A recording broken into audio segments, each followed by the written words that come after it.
오늘날은 우리의 생명을 유지하기 위한 지혜가 정말 필요한 때입니다. 우리가 여러 사람들을 만납니다. 또 여러 상황 가운데 거하게 됩니다.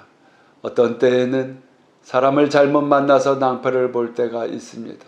심지어 스쳐 지나가는 듯한 아주 가벼운 상황들 속에 만난 사람으로 인해서 정말 깊은 수렁에 빠지기도 하기 때문에, 그렇다고 해서 사람을 안 만날 수도 없는 것이지만 중요한 것은 우리의 생명은 하나밖에 없다고 하는 것입니다.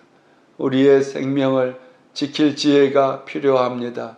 그래서 세상에서도 살인죄라고 하는 것을 가장 크게 처벌하는 이유가 되는 것은 생명은 바로 하나밖에 없기 때문에 그렇습니다. 그런데 예수님을 믿는 사람들에게 있어서는 이 육체적인 생명은 한계가 있는 것이지만 영혼까지 함께 가는 영혼에 대한 그 관리는 더욱 중요하다고 할 수가 있지요.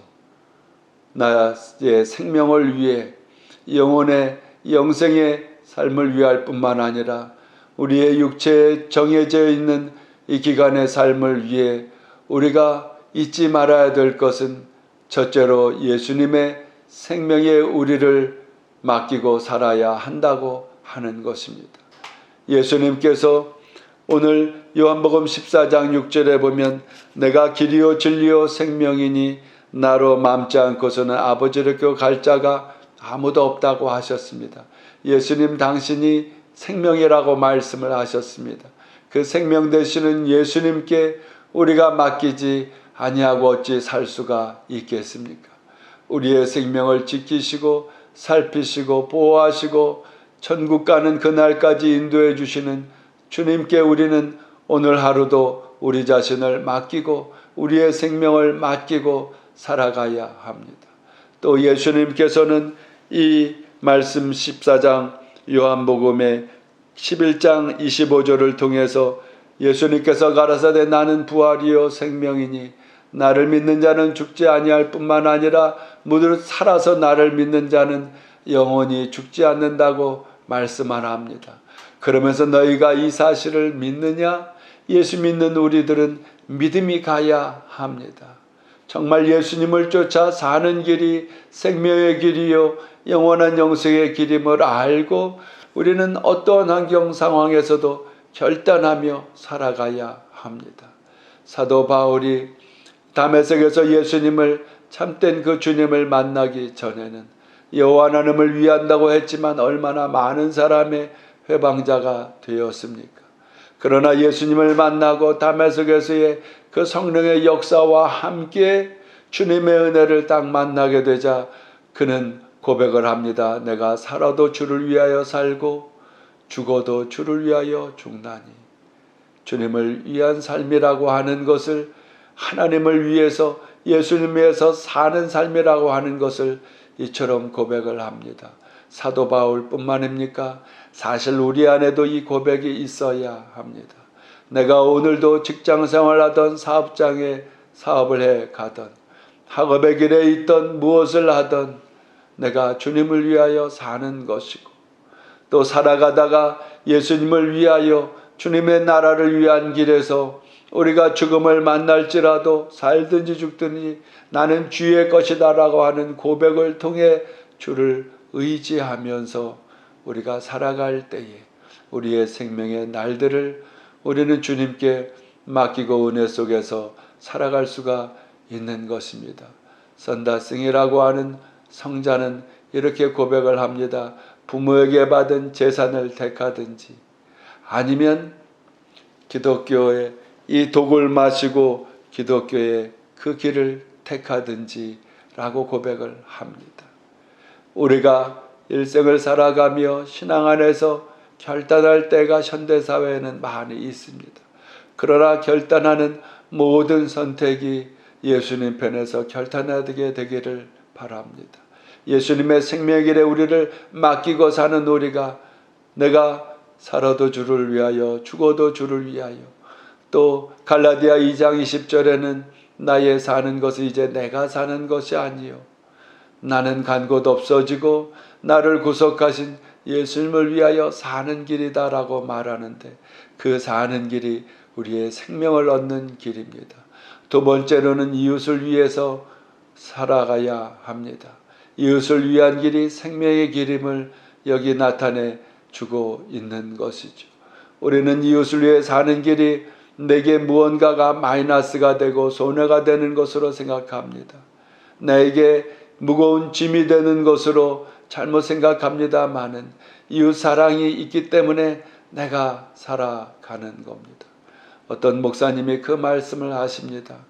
이제는 은퇴해서 아무 곳에도 갈 곳이 없습니다마는 그러나 하나님께서 또 사명을 맡겨주시어 이것저것에서 부를 때를 위하여서 날마다 그 추운 겨울에도 걷는 것을 그치지 아니한다고 하십니다. 왜냐하면 그게 믿음이기 때문에 그래요. 하나님께서 건강 주실 것으로 기도할 때에는 믿으십니다. 그런데 그 믿음을 실천해야 하는데 날씨가 춥든지 덥든지 비가 오든지 눈이 오든지 건강을 지키기 위해서 나가신다고 합니다. 왜냐하면 행함이 없는 믿음은 죽은 믿음이기 때문에 그러한 마음을 가져 이웃의 영혼들을 위하여서 준비된 마음으로 살다 보니까 참 건강하게 사는 모습을 봅니다. 여러분, 이웃을 위해 이웃에 베풀며 이웃을 배려하며 사는 길이 손해의 길이 아닙니다. 그 사명 때문에 우리가 사는 겁니다.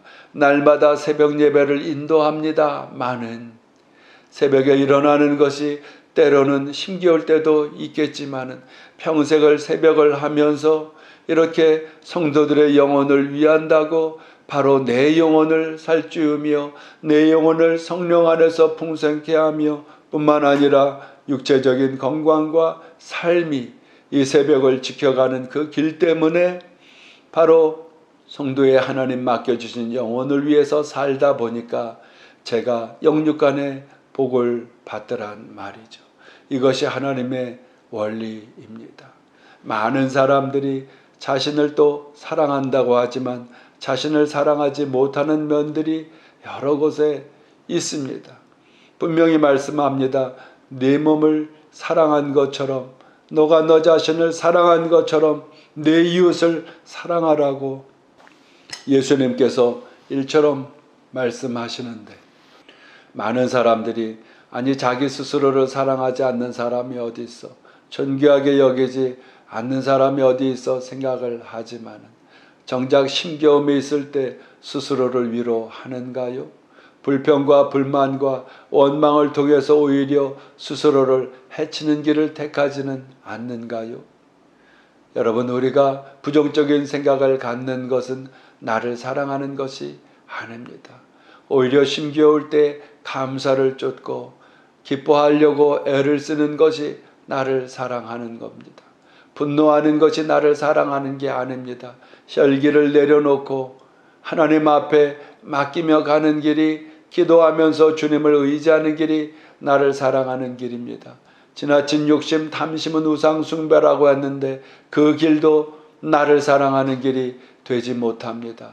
교만의 길도 결국에는 패망의 선봉이 되기 때문에 멸망의 길이 되기 때문에 나를 사랑하는 길이 아닙니다마는 많은 사람들이 악한 영의 계교에 다 속아서 이러한 나를 사랑하는 길을 잊어버리고 살아갑니다. 나를 사랑하는 길은 하나님의 말씀을 쫓는 것이요 이웃의 관심을 둘 뿐만 아니라 무엇보다도 매 순간순간을 예수님을 의지하여 사는 길이므로 오늘도 주님과 함께 동행함으로 생명을 얻되 풍성케 얻게 하시는 성령의 충만함의 삶이 되시기를 예수님의 이름으로 축원드립니다.